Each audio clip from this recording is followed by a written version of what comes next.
నవ్య news కి స్వాగతం। ఈ రోజు వార్తలోని ముఖ్యాంశాలు।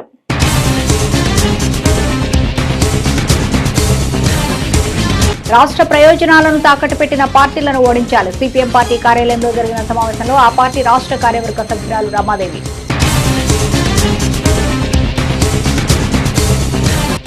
ఎన్నికల నిర్వహణ పకడ్బందీగా చేపట్టాలి। నూతనంగా బాధ్యతలు చేపట్టిన గుంటూరు రేంజ్ ఐజీ సర్వశ్రేష్ఠ త్రిపాఠిని మర్యాదపూర్వకంగా కలిసిన బాపట్ల జిల్లా ఎస్పీ వకు జిందాల్। చీరాలపట్టణంలోని వీరరాఘవస్వామి ఆలయంలో అమావాస్య పూజలు, పూజా కార్యక్రమాలకు తరలివచ్చిన భక్తులు। చీరాలపట్టణంలోని పేరాల సిపిఎం పార్టీ కార్యాలయంలో పార్టీ పట్టణ కమిటీ ఆధ్వర్యంలో పార్టీ నేతల సమావేశం జరిగింది। ఈ సమావేశానికి సిపిఎం పార్టీ రాష్ట్ర కార్యవర్గ సభ్యులు రమాదేవి హాజరయ్యారు। ఎన్నికల్లో రాష్ట్ర ప్రయోజనాల్ని తాకట్టు పెట్టిన పార్టీలను ఓడించాలని సిపిఎం పార్టీ రాష్ట్ర కార్యవర్గ సభ్యులు రమాదేవి పార్టీ శ్రేణులకు పిలుపునిచ్చారు।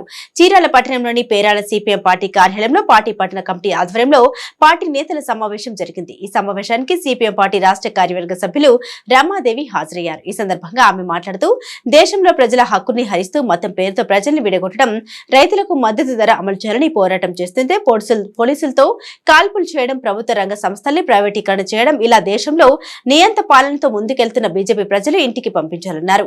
మరోపక్క రాష్ట్ర ప్రయోజనాల్ని బీజేపీకి తాకట్టు పెడుతున్న 3 పార్టీలకు గుణపాఠం చెప్పాలన్నారు। రాష్ట్ర ప్రయోజనాల్ని తాకట్టు పెడుతూ దేశ సంపదను దోచుకుంటున్న బీజేపీ ప్రభుత్వానికి మద్దతు పలికిన టీడీపీ, జనసేన, వైసీపీ పార్టీలను ఓడించి ఎన్నికల్లో ఆ పార్టీలకు బుద్ధి చెప్పాలన్నారు।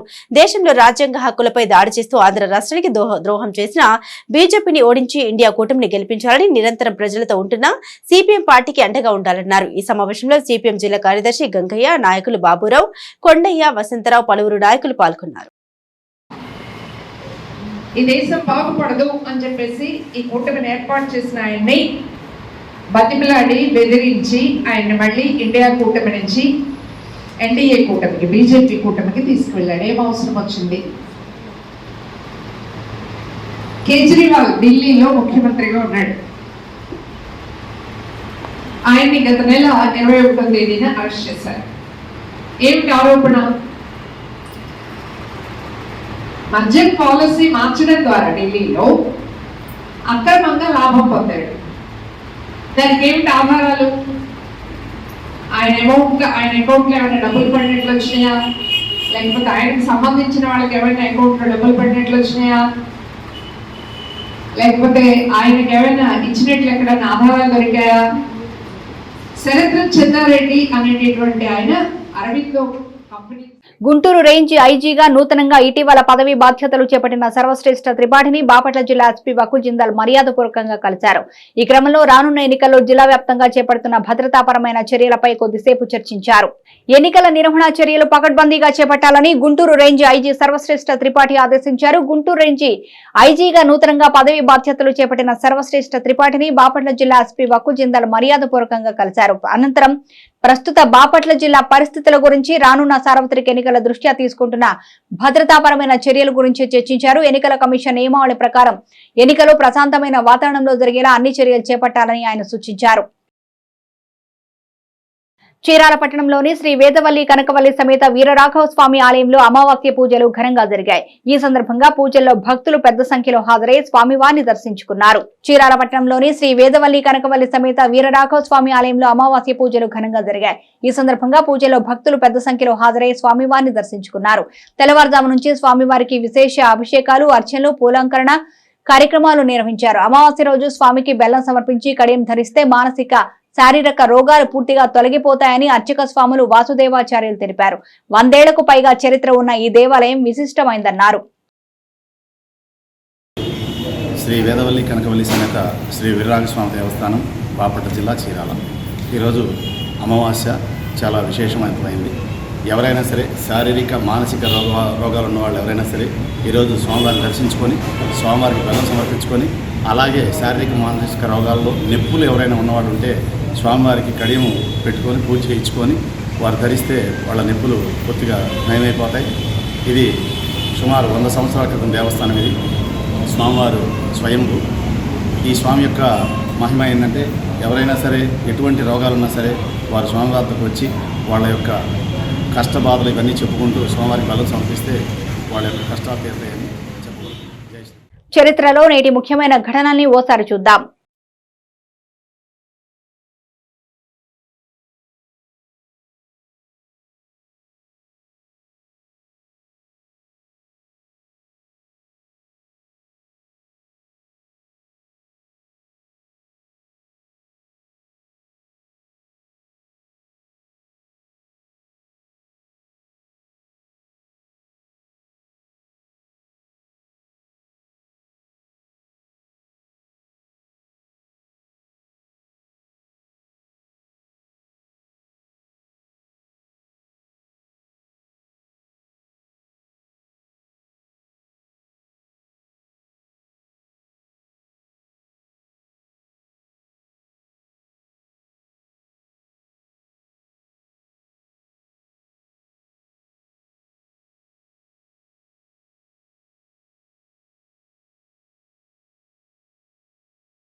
Vetapalem Saint Ann's college of engineering and technology కళాశాలలో TVN Sundaram fasteners limited నిర్వహించిన క్యాంపస్ ఇంటర్వ్యూలో కళాశాలకు చెందిన 45 మంది విద్యార్థులు ఎంపికైనట్లు కళాశాల సెక్రటరీ వర్మ రామకృష్ణారావు, కరెస్పాండెంట్ శ్రీమంతుల లక్ష్మణరావు ఓ ప్రకటన ద్వారా తెలియజేశారు. TVN Sundaram fasteners limited Sri City వారు నిర్వహించిన క్యాంపస్ ఇంటర్వ్యూలో బీటెక్ పాలిటెక్నిక్ 2024 విద్యా సంవత్సరంలో పూర్తి చేయబోయే విద్యార్థులకు, అలాగే 2021, 22, 23 సంవత్సరాలు పూర్తి చేసుకున్న విద్యార్థులకు ఇంటర్వ్యూలు నిర్వహించగా 45 మంది విద్యార్థులు ఎంపికైనట్లు కళాశాల ప్రిన్సిపల్ డాక్టర్ జగదీష్ బాబు తెలిపారు. Vetapalem Saint Ann's college of engineering and technology కళాశాలలో TVN Sundaram fasteners limited నిర్వహించిన క్యాంపస్ ఇంటర్వ్యూలో కళాశాలకు చెందిన 45 మంది విద్యార్థులు ఎంపికైనట్లు కళాశాల సెక్రటరీ వర్మ రామకృష్ణారావు, కరెస్పాండెంట్ శ్రీమంతుల లక్ష్మణరావు ఓ ప్రకటన ద్వారా తెలియజేశారు. ఇందులో బీటెక్ విద్యార్థులు 21 మంది, పాలిటెక్నిక్ విద్యార్థులు 24 మంది ఎంపికైనట్లు తెలియజేశారు. ఎంపికైన బీటెక్ విద్యార్థులకు నెలకు 15,258 రూపాయలు, డిప్లొమా విద్యార్థులకు 14,508 రూపాయలు వేతనంతో పాటుగా ఇతర అలవెన్సులు ఇవ్వనున్నట్లు కళాశాల ట్రైనింగ్ అండ్ ప్లేస్మెంట్ అధికారి పూర్ణచంద్రరావు తెలిపారు. క్యాంపస్ ఇంటర్వ్యూలకు ఎంపికైన విద్యార్థులను అడ్మినిస్ట్రేటివ్ మేనేజర్ ఆర్వి రమణమూర్తి, అధ్యాపకులు, అధ్యాపకేతర సిబ్బంది అభినందించారు. చీరాల నియోజకవర్గ వ్యాప్తంగా రంజాన్ పండుగ శోభను సంతరించుకుంది. చీరాల పెద్ద మసీదు, పేరాల, నవాపేట మసీదులను రంగురంగుల విద్యుత్ వెలుగులతో కనువిందు చేస్తున్నాయి. మరోపక్క ఇస్లాంపేట, ఎల్బీఎస్ నగర్, పేరాల, సాల్మన్ సెంటర్ వీధులని రంజాన్ వేడుకలకు సిద్ధమయ్యాయి. రంజాన్ పండుగను పురస్కరించుకొని చీరాల ప్రాంతం రంజాన్ వెలుగులతో ముస్తాబైంది. ఈ సందర్భంగా చీరాల పెద్ద మసీదు, పేరాల, నవాపేట మసీదులను రంగురంగుల విద్యుత్ వెలుగులతో కనువిందు చేస్తున్నాయి. మరోపక్క ఇస్లాంపేట, ఎల్బీఎస్ నగర్, పేరాల, సాల్మన్ సెంటర్ వీధులని రంజాన్ వేడుకలకు సిద్ధమయ్యాయి. కొన్ని చోట్ల ఉపవాస దీక్షలు, ఇఫ్తార్ విందులు ఏర్పాటు చేస్తూ ముస్లిం సోదరులు తమ భక్తిభావాన్ని చాటుకుంటున్నారు.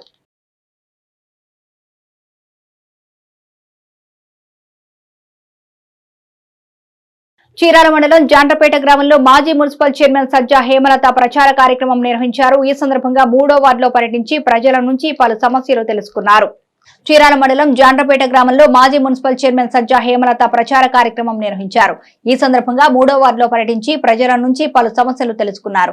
చేనేత సమస్యలను పట్టించుకొని పార్టీలకు ఓట్లు వేయకూడదని స్పష్టం చేశారు. రాష్ట్రంలో చేనేతలు ఎదుర్కొంటున్న సమస్యలను అసెంబ్లీకి వినిపించాలంటే చేనేత బిడ్డనైన తనను ఖచ్చితంగా గెలిపించాలని కోరారు. చేనేతలందరూ ఒక ఐక్యతతో ఉండి త్వరలో జరగనున్న ఎన్నికల్లో తమ సత్తా చూపాలన్నారు. స్థానికేతలకు ఓట్లు వేసి పనుల కోసం వాళ్ల చుట్టూ తిరిగే కంటే స్థానికురాలైన తనకు ప్రజా మద్దతు తెలపాలన్నారు. ఈ కార్యక్రమంలో శరత్, జశ్వంత్, రవికుమార్, రాఘవేంద్ర, మహాలక్ష్మి, గంగా భవాని తదితరులు పాల్గొన్నారు. చీరాల్లో ఎక్కువ మంది చేనేత సామాజిక వర్గం ఉన్నప్పటికీ కూడా మరి చేనేత సమస్యల మీద ఎవరు కూడా దృష్టి పెట్టట్లేదు. గతంలో ఒకసారి టెక్స్టైల్ పార్క్ ఇక్కడ పెట్టే ప్రపోజల్ వచ్చింది, కానీ అది కూడా తర్వాత ఆగిపోయింది. అది అలాంటిది ఒకటి వస్తే కొంచెం ఉపవృత్తులకి అనేక మందికి అవకాశం కల్పిస్తుంది, ఒక ఉపాధి అవకాశాలు మెరుగవుతాయి. అంచేత చీరాల చేనేత నియోజకవర్గంలో ఒక టెక్స్టైల్ పార్క్ అనేది ఏర్పాటు చేయాలి. ఎవరైనా సరే టెక్స్టైల్ పార్క్ ఏర్పాటు చేసినప్పుడు ఇక్కడ అన్ఎంప్లాయ్మెంట్ ఉన్నది. ఇప్పుడు వర్క్ కూడా వాళ్ళకి చేతి నిండా ఉండట్లేదు. వాళ్ళు 4 బార్లు నెలకి నేయగలిగితే 2 మాత్రమే ఇస్తున్నారు మాస్టర్ వీవర్స్ నుంచి. ఇంకా సబ్సిడీలు ఏవి లేకపోవడం వల్ల సొంతంగా చేనేత కార్మికుడు నూలు తెచ్చుకొని వస్త్రం తయారు చేసి అమ్మే ఫెసిలిటీ లేదు ఇప్పుడు అసలు. అంచేత మార్కెటింగ్ సౌకర్యం పెంచాలి. చేనేతలకు ఇచ్చే నూలు సబ్సిడీ, పట్టు సబ్సిడీ ఇవన్నీ కూడా మళ్ళీ పూర్వం ఎలా ఉండేయో అదేవిధంగా కొనసాగించాలి. అట్లాగే వీళ్ళకి చేతి నిండా ఈ చేనేత పని లేక అనేక ఇతర వృత్తులకు వెళ్తూ ఉన్నాను. ముఖ్యంగా భవన నిర్మాణ కార్మికులు గాను అట్లా ఏదో ఒక వృత్తిలోకి వెళ్ళిపోతూ ఉన్నారు. అక్కడ కూడా సమస్యలు ఉన్నాయి. భవన నిర్మాణంలో మరి ఇసుక రేటు పెరగడం వల్ల 38 శాఖలకు సంబంధించిన భవన నిర్మాణ కార్మికులు కూడా చేతి నిండా పని లేక, ఉపాధి లేక, ఆదాయం లేక ఉన్నారు. కాబట్టి ఇక్కడ అనేక మంది బీసీ కులాలు ఉన్న చోట వాళ్ళకి ఉపాధి కల్పన జరగాలి. మనకి ఇక్కడి నుంచి ఒక వృత్తి మీద కానీ దేని మీద కానీ ఎంతమందికి పని కల్పించబడుతుంది అనే దాని మీద ప్రభుత్వాలు ఆలోచించి మరి వీళ్ళందరి కోసం ఆ విధమైన ఉపాధి కల్పించే విధంగా వాళ్ళకి పనిచేయాలని చెప్పేసి కోరుకుంటున్నాను. నేటి తిరుమల తిరుపతి సమాచారాన్ని ఓసారి పరిశీలిద్దాం. తిరుమలలో భక్తుల రద్దీ కొనసాగుతుంది. వివిధ ప్రాంతాల నుంచి వచ్చిన 73,801 మంది భక్తులు స్వామివారిని దర్శించుకున్నారు. 23,055 మంది తలనీలాలు సమర్పించుకున్నారు. భక్తులు సమర్పించుకున్న కానుకల ద్వారా హుండీ ఆదాయం 3.72 కోట్లు వచ్చిందని వివరించారు. టోకెన్లు లేని భక్తులకు 8 గంటల్లో సర్వదర్శనం కలుగుతుందని వెల్లడించారు. నేటి వాతావరణ సమాచారాన్ని ఓసారి చూద్దాం. తెలుగు రాష్ట్రాలను భానుడు ఠారెత్తిస్తున్నాడు. ఉదయం 11 గంటల నుంచి సాయంత్రం 5 గంటల వరకు అడుగు బయట పెడితే అంతే సంగతులంటూ వార్నింగ్ ఇస్తున్నాడు. ఇప్పటికే చాలా ప్రాంతాల్లో పగటి ఉష్ణోగ్రతలు 40 డిగ్రీలు దాటాయి. ఈ రోజు కూడా ఇదే పరిస్థితి కొనసాగుతుందని వాతావరణ శాఖ హెచ్చరించింది. ఒకవైపు రికార్డు స్థాయి ఎండలు, మరోవైపు దడ పుట్టిస్తున్న వడగాలులతో జనం భయపడుతున్నారు. దాదాపు 93 మండలాల్లో వడగాల్పుల ప్రభావం తీవ్రంగా ఉండే అవకాశం ఉందని తెలిపింది. ఏప్రిల్ మొదట్లోనే ఎండల తీవ్రత ఇలా ఉంటే మే నెలల్లో మండుటెండలు ఏ రేంజ్ లో ఉంటాయో అని జనం భయపడుతున్నారు. తెలుగుదేశం పార్టీ అధికారంలోకి రాగానే బాపట్ల పార్లమెంటు పరిధిలోని 7 నియోజకవర్గాల సమగ్ర అభివృద్ధికి ప్రణాళిక రూపొందించుకున్నట్లు బాపట్ల ఎంపీ అభ్యర్థి కృష్ణప్రసాద్ స్పష్టం చేశారు. బాపట్ల జిల్లా చీరాలలో స్థానిక టీడీపీ అసెంబ్లీ నియోజకవర్గ అభ్యర్థి ఎంఎం కొండయ్యతో కలిసి స్థానికంగా ఏర్పాటు చేసిన విలేకరుల సమావేశంలో ఆయన పాల్గొన్నారు. తెలుగుదేశం పార్టీ అధికారంలోకి రాగానే బాపట్ల పార్లమెంటు పరిధిలోని 7 నియోజకవర్గాల సమగ్ర అభివృద్ధికి ప్రణాళిక రూపొందించుకున్నట్లు బాపట్ల ఎంపీ అభ్యర్థి కృష్ణప్రసాద్ స్పష్టం చేశారు. బాపట్ల జిల్లా చీరాలో స్థానిక టీడీపీ అసెంబ్లీ నియోజకవర్గ అభ్యర్థి ఎంఎం కొండయ్యతో కలిసి స్థానికంగా ఏర్పాటు చేసిన విలేకరుల సమావేశంలో ఆయన పాల్గొన్నారు. ఈ క్రమంలో ఎంపీ అభ్యర్థి కృష్ణప్రసాద్ మాట్లాడుతూ పార్లమెంటు నియోజకవర్గాల అభివృద్ధి పదంలో తీసుకువెళ్లడంతో పాటుగా ఉద్యోగ ఉపాధి అవకాశాలు వచ్చేలా కృషి చేస్తామన్నారు. అంతేకాకుండా చీరాల ప్రాంతంలో అత్యధికంగా ఉన్న చేనేత వర్గాల అభివృద్ధికి చేనేత టెక్స్టైల్ పార్కును నిర్మించి ఎక్స్పోర్ట్స్ రీసెర్చ్ ట్రైనింగ్ సెంటర్లను ఏర్పాటు చేస్తామన్నారు. తద్వారా ఉద్యోగ ఉపాధి అవకాశాలను కల్పిస్తామన్నారు. నియోజకవర్గంలో ప్రతి సమస్య తమ దృష్టిలో ఉందని, రాబోయే ఎన్నికల్లో నియోజకవర్గంలో ఎమ్మెల్యే అభ్యర్థి ఎంఎం కొండయ్యకు ఎంపీ అభ్యర్థిగా ఉన్న తనకు ప్రజలు ఓట్లు వేసి గెలిపించినట్లయితే సమస్యలన్నింటినీ పరిష్కరిస్తానని ఆయన హామీ ఇచ్చారు.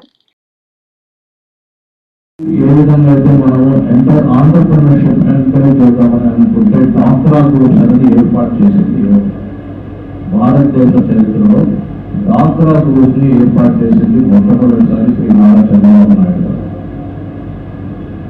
ఆ డాక్రా గ్రూప్ లో తెలుగుదేశం పార్టీ పాలసీ ఏం చేస్తుందంటే లోన్స్ ఇచ్చేటప్పుడు అప్పర్ లిమిట్ 5 లక్షల రూపాయల వరకు అప్పర్ లిమిట్ కేటాయించారు, ఏర్పాటు చేశారు. కానీ ఇప్పుడున్న వైసీపీ ప్రభుత్వం మహిళలకి అన్యాయం చేస్తూ ఆ 5 లక్షల అప్పర్ లిమిట్ ని తగ్గించి 3 లక్షలకి పరిమితం అయ్యారు. ఇది చాలా అన్యాయం. త్వరలో టీడీపీ ప్రభుత్వం మళ్ళీ వస్తూ ఉంది. అది మళ్ళీ మేము 5 లక్షలకి తీసుకెళ్తాము. మళ్ళీ అవసరం ఉంటే ఎంత చేయాలో ఏంటో అనేది తప్పకుండా అవసరం. వార్తలోని నేటి అంతర్జాతీయ, జాతీయ, రాష్ట్ర ముఖ్యమైన అంశాలను ఓసారి పరిశీలిద్దాం. ఆఫ్రికా దేశం మొజాంబిక్ లో తీవ్ర విషాదం చోటు చేసుకుంది. మొజాంబిక్ ఉత్తర తీర ప్రాంత సముద్రంలో ప్రమాదవశాత్తు మత్స్యకార పడవ మునిగిపోవడంతో 90 మందికి పైగా మరణించారు. ప్రమాద సమయంలో అందులో 130 మంది ప్రయాణిస్తున్నట్లు అధికారులు తెలిపారు. ఫెరీని చేపల పడవగా మార్చి సామర్థ్యానికి మించి ప్రయాణించడంతో ఈ ఘటన చోటు చేసుకున్నట్లు వెల్లడించారు. మృతుల్లో ఎక్కువ మంది చిన్నారులే ఉన్నారని నాంపులా ప్రావిన్స్ సెక్రటరీ జైమ్ నెటో చెప్పారు. పడవ మునిగిన విషయం తెలిసిన వెంటనే అధికారులు ఘటనా స్థలానికి చేరుకుని సహాయక చర్యలు చేపట్టారు. స్వాతంత్ర్యం వచ్చినప్పటి నుంచి ఏళ్ల తరబడి నిర్లక్ష్యానికి గురైన ఈశాన్య ప్రాంతం ఇప్పుడు అభివృద్ధి వైపు అడుగులు వేస్తుందని ప్రధానమంత్రి నరేంద్ర మోదీ పేర్కొన్నారు. ఒకప్పుడు వివక్షకు గురై పాడుబడిన ప్రాంతంగా ఉన్న ఈశాన్య ప్రాంతం విస్తారమైన ప్రాంతంగా మారిందని ప్రధాని మోదీ వివరించారు.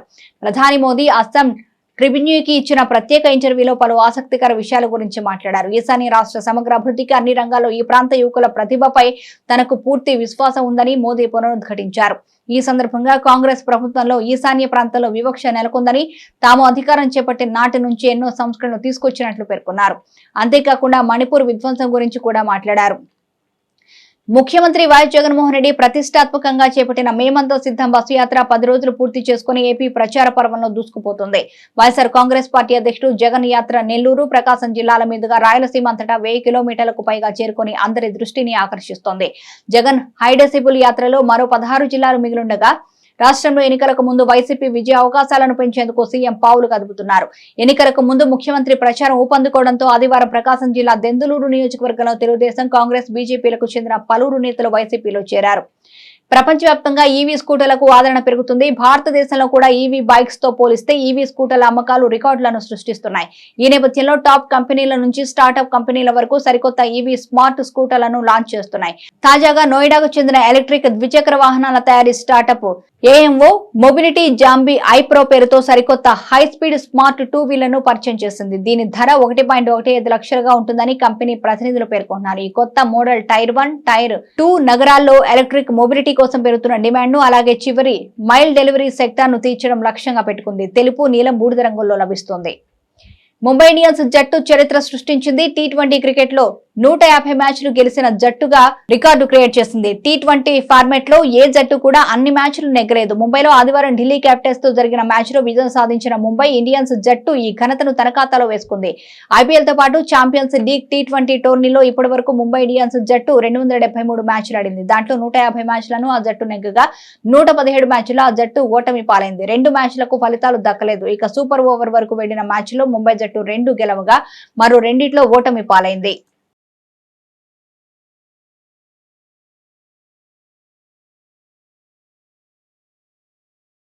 నవ్య న్యూస్ ముగించే ముందు ముఖ్యాంశాలు మరోసారి.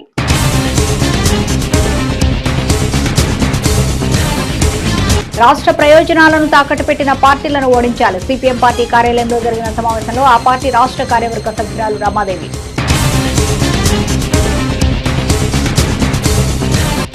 ఎన్నికల నిర్వహణ పకడ్బందీగా చేపట్టాలి. నూతనంగా బాధ్యతలు చేపట్టిన గుంటూరు రేంజ్ ఐజీ సర్వశ్రేష్ఠ త్రిపాఠిని మర్యాదపూర్వకంగా కలిసిన బాపట్ల జిల్లా ఎస్పీ వకు జిందాల్. చీరాల పట్టణంలోని వీరరాఘవస్వామి ఆలయంలో అమావాస్య పూజలు, పూజా కార్యక్రమాలకు తరలివచ్చిన భక్తులు. నవ్య న్యూస్ ఇంతటితో సమాప్తం. నమస్కారం.